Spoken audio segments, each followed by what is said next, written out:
Hello everyone. In the previous class we have discussed about self-inductance and also some related aspects of self-inductance. Now we are going to know about mutual inductance. It is a mutual phenomenon between two coils. In the previous case of inductance, that is the self-inductance, we were having a single coil and there we saw the induced EMF due to the changing flux produced by the coil itself. In the case of mutual inductance, we will be having two coils, and here an induced EMF is produced in the first coil, which is connected to the galvanometer, due to the change in flux produced by the second coil.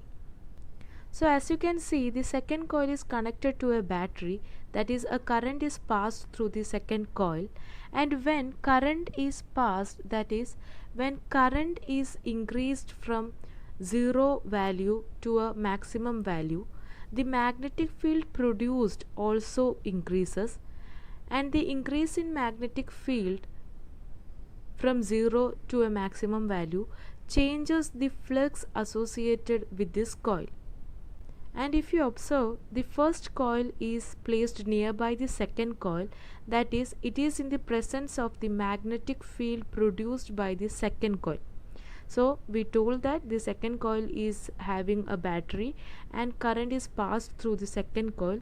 As current increases from zero value to a maximum value, the magnetic field produced by this coil also increases, and our first coil is in the presence of the magnetic field produced by the second coil. So the magnetic field passing through the first coil is also increasing from 0 to a maximum value when current is passed through the second coil.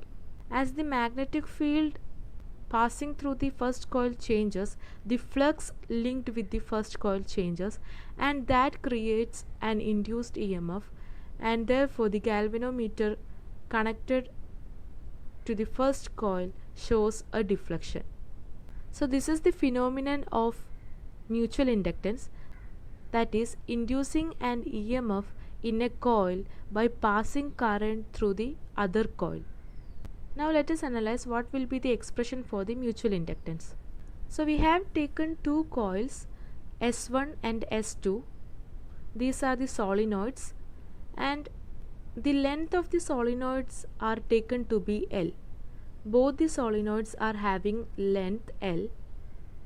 The number of turns per unit length of the first solenoid is N1, and number of turns per unit length for the second solenoid is taken as N2. And the radius of first solenoid is R1 and the second solenoid is R2. Now the total number of turns in the first solenoid S1 is taken as capital N1, and the total number of turns in the second solenoid S2 is taken as capital N2. So these are the dimensions of the solenoids. Now we are passing current through the solenoid S2, and that current is labeled as I2. So I2 current is passed through solenoid S2. As we have already said that when current I2 is passed through the second solenoid, a flux is created in the first solenoid due to the current in the second solenoid. So the flux in the first solenoid depends on the current passed through the second solenoid. So the total flux in the first solenoid, which is N1 is proportional to the current passed through the second solenoid, that is, it depends on the current through the second solenoid, which is I2. Therefore N1, the total flux through first solenoid, depends on the current through the second solenoid. And now removing the proportionality, we get N1 is equal to M12 I2, where M12 is the mutual inductance of solenoid 1 with respect to the solenoid 2. Thus we are introducing the term mutual inductance or coefficient of mutual inductance, that is M12, and the relation is N1 is equal to M12 I2. Now we know that Our solenoid S1 is in the presence of magnetic field produced by solenoid S2, and the magnetic field produced by a solenoid is given by the expression mu naught Ni. Here the solenoid S2 is producing magnetic field. Therefore, the magnetic field due to the solenoid S2 can be written as B is equal to mu naught N2 I2, where N2 is the number of turns per unit length of solenoid S2 and I2 is the current passed through the solenoid S2. So the magnetic field produced in this case is mu naught N2 I2. Now our first solenoid is placed in the presence of this magnetic field. So the flux associated with the first solenoid can be written as B dot A, and the maximum value is BA. So flux in S1 can be written as phi 1, which is equal to BA, where B is mu naught N2 I2 as we have already obtained, and A is the area of the solenoid S1, that is pi R1 square. The flux due to one turn is obtained as phi 1 is equal to mu naught N2 I2 pi R1 square, and the total flux can be written as N1 phi 1, and we know that N1 is equal to small n1 into L, that is number of turns per unit length into total length of the solenoid gives the total number of turns. Therefore, the total flux through the first solenoid now becomes N1 phi 1 is equal to N1 L mu naught N2 I2 pi R1 square. So in the previous discussion we already have the expression for total flux to be M12 into I2, and here the total flux is obtained as N1 L mu naught N2 I2 pi R1 square. Now equating these two expressions, that is equation 1 and 2, we can write that M12 is equal to mu naught N1 N2 pi R1 square into L. So this is the expression obtained for the mutual inductance of solenoid. Now if you remember, the expression for self inductance that we obtained was L is equal to mu R mu naught N square AL, and for mutual inductance now we have obtained an expression as M12 is equal to mu naught N1 N2 A1 into L. So when we analyze these two expressions, we can see that the self-inductance as well as mutual inductance depends only on the geometry and the permeability of the medium. There is no term of I in the both expressions. So the mutual inductance and self-inductance depends on geometry and permeability of the medium. Now the mutual inductance of the first coil due to second can be written from this expression as M12 is equal to N1 phi 1 by I2, whereas the mutual inductance of the second coil due to 1, that is M21, can be written as N2 phi 2 divided by I1. And the interesting fact found in mutual inductance is that M12 is equal to M21, which can be generally taken as M. That is, the mutual inductance for a given pair of coils or solenoid will always be the same. And from this relation we also obtain that N1 phi 1 by I2 can be equated to N2 phi 2 by I1. So this is an important relation that we obtain by analyzing mutual inductance, that the both mutual inductance are same, and mutual inductance can be generally expressed as capital M, and thus we can equate the expressions N1 phi 1 by I2 is equal to N2 phi 2 by I1. Therefore in general we can write that N1 phi 1 can be written as Mi2, whereas N2 phi 2 can be simply written as Mi1. So we can now write the flux through the first coil as N1 phi 1 is equal to Mi2, and EMF can be written as minus d by dt of N1 phi 1, and which is obtained to be minus m d by dt of I2. That is, the EMF induced in the first coil due to current passed through the second coil can be written as minus m d by dt of I2. Thus, the induced EMF in the first coil due to the current passed through the second coil is depending on the mutual inductance and the rate of change of current through the second coil. Now we will discuss the most important application of the phenomenon electromagnetic induction, which is an AC generator. The well-known scientist Nikola Tesla invented this machine that generates an alternating current. The typical output capacity of modern generators are 100 megawatt. As you can see from the diagram, the basic elements of an AC generator is a coil which is mounted on a rotor shaft and which rotates about the axis of rotation. The coil is also called the armature. It is placed in a uniform magnetic field and it is mechanically rotated, and here this mechanical energy is converted into electrical energy. So a device that converts a mechanical energy into electrical energy was a revolutionary discovery.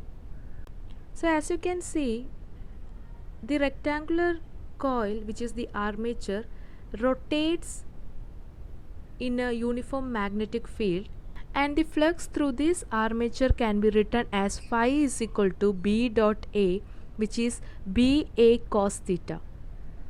So the angle between the area vector of this armature and the magnetic field decides the flux through this armature.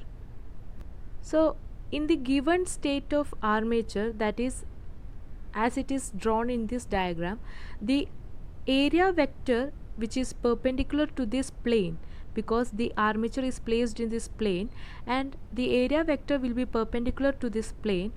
So here at this instance, the area vector and the magnetic field will be making a 90 degree with each other. Therefore, the flux will be 0. Now as this armature starts rotating, it will start making an angle between the field and the area vector, which will give a value for the flux.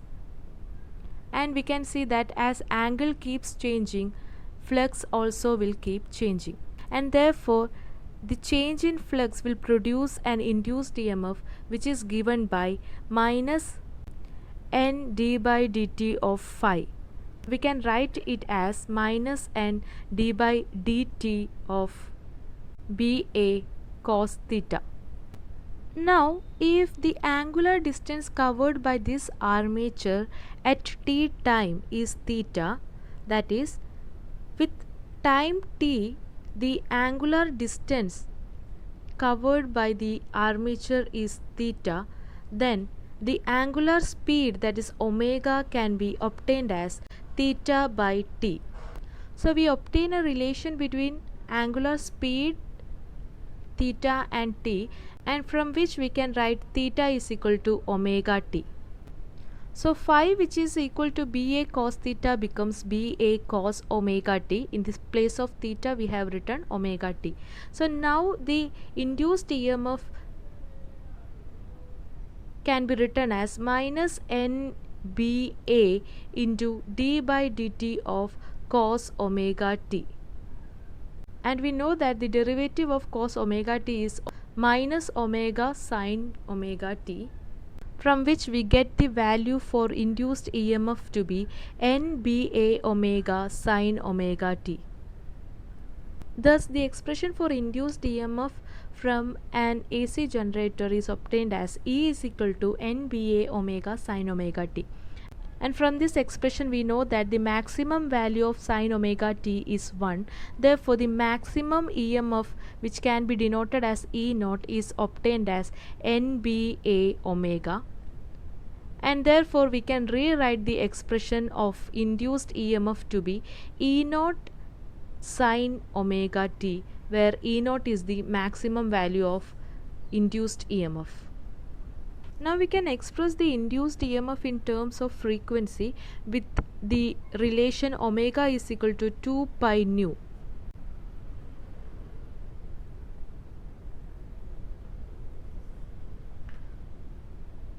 So by using this relation we can rewrite the induced EMF in terms of frequency as E is equal to E naught sine 2 pi nu t.